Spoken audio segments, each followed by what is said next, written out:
Times and fashions change. In the UK and most of the world, the most popular cars used to be saloons. Then it was the hatchback, now SUVs, sports utility vehicles, are king of the hill. They account for almost 50% of new car sales, and customers want them powered differently too. EV sales are better than ever. The upshot of all of this is that right now, or right here, the most desirable cars for sale are fully electric SUVs. And guess what? New ones are appearing every 5 minutes. And here are 4 of the current crop: the Hyundai Ioniq 5, the Volvo XC40 Recharge, the Skoda Enyaq IV80, and the Lexus UX 300e. To find out which is best, we're going to put them through a series of tests, looking at road manners, practicality. There's loads of space. Look at all this. And agility. Oh, that's good. That was good. With one car getting dropped on each round. I am pretty sure which car I'm going to drop out of these 4 before the next round. I'm very sure we're both on the same page. 4 cars, 3 tests, 1 winner. We'll start with a simple question: which car is better on the road? First up, the Hyundai Ioniq 5 Ultimate, which comes in at £48,546, does 0 to 62 in 7.4 seconds, and has a range of 300 miles. First impressions, I'm liking this. I'm liking the feel, the space age look. When you see it coming towards you down the road, you go, ooh. Yeah, so I think they've been brave and it's worked. The wheelbase is longer than an Audi A6 because they've committed to the platform. They've gone for the bigger cabin, don't need the engine space, obviously. And the legroom at the back is bonkers. What do you think about a ride? Very smooth. It's good, isn't it? Yeah, nice. And it feels sharp. There is a bit of sort of weightiness to it. So range, 295, but real world, with you driving, 230. so that's not too bad. And I tell you the other thing, what's particularly good with the Ioniq 5 compared to the other 3 we've got today is it's got the higher speed charging capability.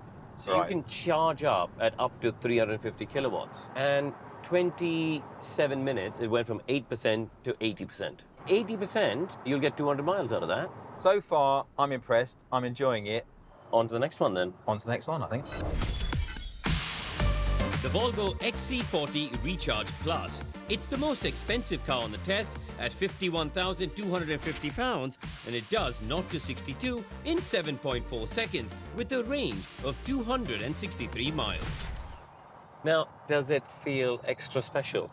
I've got to be honest, it comes in at just over £51,000 for the base model, and to me, no. One, I feel dramatically like I'm in a petrol car. I mean, there's a button here. Well, there's not a button here. Yeah. There's capped off There's where just buttons should be. Yeah. I don't feel like I'm getting the full EV experience. It's pleasant enough. It's a Volvo XC40, isn't it? The ride quality is good, the sound deadening is good, it's comfy enough in the seats, all of that stuff is It's fine. fine. This screen, it's not a great size, it's not massive, but it seems like it's got big ears on it. I just don't think it looks as slick as it could look. I don't mind the screen, but it doesn't feel like they've done anything extra special. None of it feels futuristic, which is what I think I want. If I'm going to buy an EV car, I want it to be a little bit of a nod to the future. This car has a max range of 263 miles off a full charge. But I think the thing that's worth keeping in mind is at the moment, the maximum charging speed on this is 150 kilowatts, which, to be honest, when you go to most fast chargers at services around the country, that's what they are, 150 kilowatts. Yep. But you'd have to assume the infrastructure is going to improve it. They're going to get to 250 and 350 kilowatts. And if they did, and you found one of those chargers, you still can't charge this up at that speed. I don't feel like I'm in a progressive car, and that is bugging me slightly. Yeah. Time for the Skoda Enyaq. This is the IV80 Sportline, which is £42,915, does 0 to 62 in 6.9 seconds, and has a range of 326 miles. This is just under £43,000 for the base model. That's 5,000 cheaper than the Ioniq 5. That's 9 grand cheaper than the Volvo. I mean, That's a sizable chunk of change. but it makes you feel extra special inside. I mean, there's like the detail. I love the door handles. I like the dash. You know, there's nice bits of trim around here. This interior is luscious. Yeah.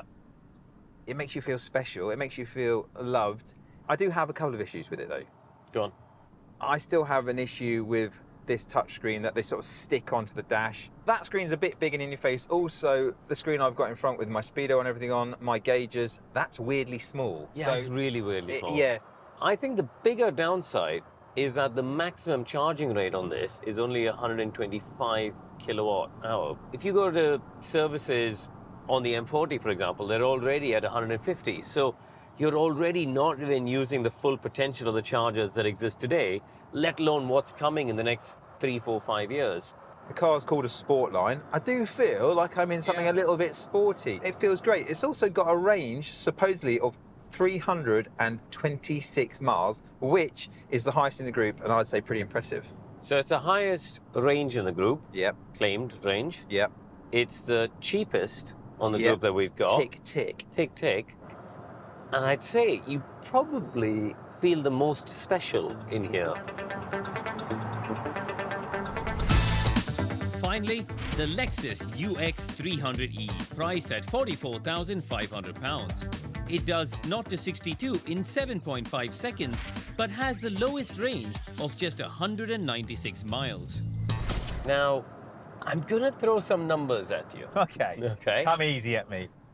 It's the oldest of the 4 cars we've got. This was launched back in 2019. Yeah. 2 years older than the other 3. Okay.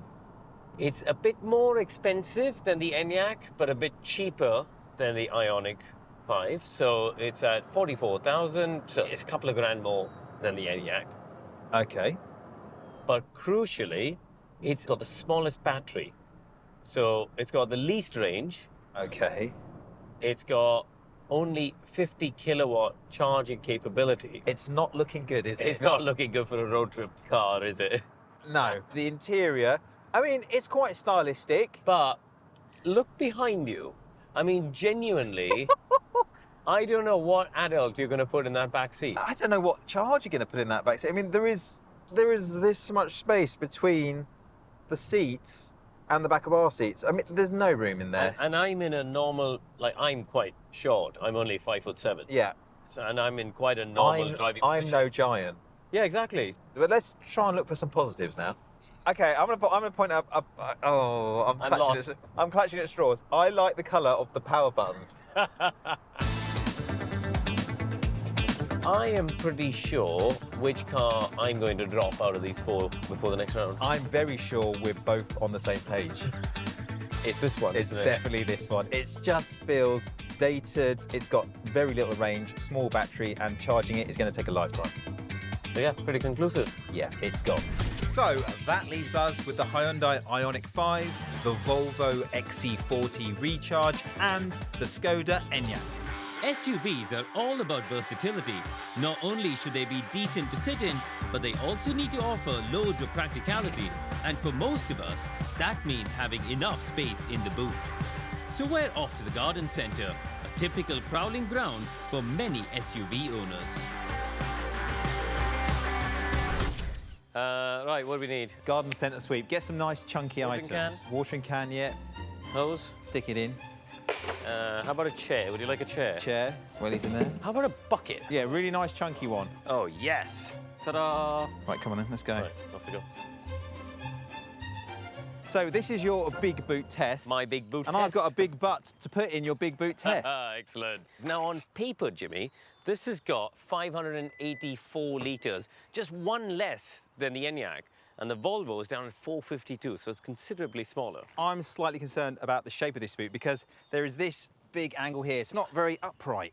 Aha, I have a solution. You have a solution? Shall I show you? Here, go on Shall then. I show you? This is the only one of our 3 which has got an excellent little trick where you've got the back seats No. on rails. Ta-da! The world has literally just opened up in front of me. And there you go. So, and very conveniently, Jimmy, we can put the parcel shelf in that little slot. Vanished. You've got loads of space. Shovel in. Things are literally Oh, disappearing. do the chair. There you go. Oh, look at that. Right, so butt in. Okay. Lid. Look. Oh, okay. Yeah, Disappeared. yeah. And then there's loads of space. Look at all this. You can put whatever you want. We could literally go back in the shop and buy more bits. Loads of space, whichever way you want. You can put it in whichever There you way. go. That's not all the items. Yeah, we're done. And you can still fit an adult in there. Like I'm comfortable in here. It's a win-win. It is a win-win. And this is the only one of the three that has the seats that slide forward. Exactly. Easy Go on then, peasy. press the Should we do button. it? And ta-da-da-ta-da! On to the next one. Volvo. Right, let's do it. Ta-da-da. Do you want to get that boot open? Right, you get the butt. Well, hang on a minute. And before we get with the butt, I've got a parcel shelf here. Yeah, so that's going to have to come out. Well, it has to stay in the vehicle. Those are the rules, Jimmy. Parcel shelf staying in. Yeah. So I've got to put it there, haven't I? Yeah. Right, butt, Right, yeah? But Oh, it goes. I don't see how this shovel or the chair's going to go in. Oh. No, it's going to go there. No, it's going there. Lid. There. Right, stand back. Let's see. Go on. Fail. That's a fail. Should we try the Skoda next? Yeah. Right. Open it up. Yep. This is the only one with a manual lifting boot lid. But you've got to remember, this is £9,000 cheaper than that. I mean, look at that. That's a nice big massive space, boot. isn't it? Right, let's unload. I'm going to start with the shovel. Okay. That's going in. Butt in. Oh. It's just eating that for It's breakfast. just... Right, Well, anything he left? said. Nothing left. Oh, loads of space. Now, a gentle push. Ah, I will point out that the Volvo and the Hyundai have a frunk, whereas this one doesn't. So it does need to have the bigger boot because you can't put anything in the front okay, so there's a bit more space in that and that, but on the front. But this that was is still woeful compared to the other two. So there you go. Clear loser of round 2 in the Volvo. See you later, Volvo. SUVs aren't expected to be sports cars, but they will spend a lot of time navigating their way around car parks and the school run. So we thought it would be a good idea to have a little agility test And a stopwatch to see how quickly we can get our remaining two cars, the Ioniq and the Enyaq, to get round our rather twisty-turny car park, which is marked out with traffic cones. Now imagine this, the kids are in the back seat screaming for their jammy Dodgers. You see one last parking spot. You and about 5 others are all racing to get there. So you want your SUVs to be nice and agile. So that's what this auto test will check out. And because it's against the clock, I'll let KC take the wheel to ensure a fair result. Now let's not mention any more jammy Dodgers because I've got a delicate stomach.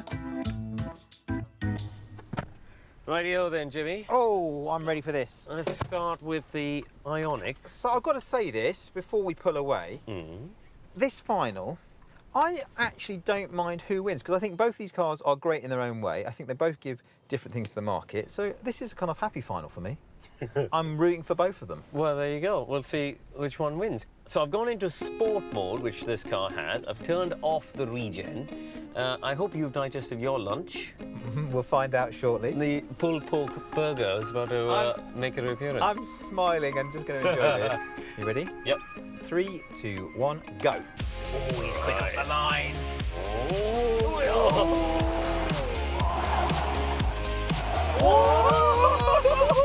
Oh, that's good. That was good. Oh, the back end is starting now. Now I've worked it out. You can feel the weight though, can't you? Oh, yes. I tell you what, the steering response is good though. You do feel the weight of Yeah, these, you really do. but it does accelerate well, doesn't it? This is what happens when an ex-F1 driver gets behind the wheel of a family SUV in a supermarket car park. Parking box. Don't hit a cone. Very nicely done. Oh, reverse, reverse, reverse, reverse, reverse. Oh, that got the wipers. They're a very similar weight, but this has got a few more horsepower. You've got to go now. You hit a cone. Don't hit a cone. Don't hit a cone. Look at that. That's great. Look at that. Just missed it. Just missed it. Yeah. Go, go, go, go, go, go, go, go, go. Yep. You can really feel the weight. Yeah. Go, go, go, go, go, go, go. Dinner is still in place through the slalom. Come on, round the last cone. And in the box, in the box, in the box. Don't hit that cone. So the Ioniq completed the course in 53.72 seconds. You could feel it was heavy, It was heavy. but it did accelerate well. But it does accelerate, doesn't it? It's got more power than the Enyaq, of course. Yeah. So, yeah, we shall see. And importantly, my dinner is still inside me. And I didn't hit any cones, so no penalties. No penalties. There you go. All right. Nice one. Okay. Should we swap? Yeah. Time to see if the Enya could do it any quicker. Right then, Jimmy. So the Enyaq time. Yes, the Ioniq set quite a good benchmark, and I have to say, in terms of fun, that was really good. Massive grin on my face. Sliding, slipping, sliding. Yeah. Loved it. Great fun. So I found sport mode, but I can't find any button to turn off the ESC on this. So We just had to take sport mode on its sort of merit. It is what it is. Right. You ready? Yep. Okay. In 3, 2, 1, go. See, now that didn't feel as quick off the line. It definitely doesn't. But the turning radius is excellent. It is tidy, isn't wow. it? I've got so much more steering lock in a tight little car park. That's going to be very handy. I've also found another use for those flaps on the doors because I'm able to hang on. Very neat. Oh, look at the amount of steering lock I've got. That is clean in. Go, go, go, go, go, go, go. That is feeling very, very tidy. This is, I tell you, I'm revising my bet, Jimmy. Yeah, I know. Through the chicane, come on. Here we go. Come on, come on. Oh, I'm not sure about that. Round the last cone. And in and stop. Come on. What was it? What was it? This is the winner. Is it? 48 seconds. So that's 5 seconds faster than the Ioniq. That is amazing. And I tell you, that came down to having more steering lock. In and out of the 2 parking bays we had, I could go in Nice and clean. nice and clean, and then when I wanted to reverse out, which, let's be honest, if you're in a shopping centre car park or in a supermarket car park, it can get a bit tight. Yeah. Having that extra bit of steering lock meant it was just so much faster. So, our well-deserved winner is the Skoda Enya. However, I will say, big caveat, if you want to put a smile on your face, definitely the Ioniq. That was, but if you're ever going to go drifting around a car park, the Ioniq's the one. 100%, but just for nimble, nice parking, it's this. There you go, 5 seconds, that's 5 extraordinary. seconds, yeah. And for a lot less money, a decent package that does exactly what you want it to do, you can't complain. There you go.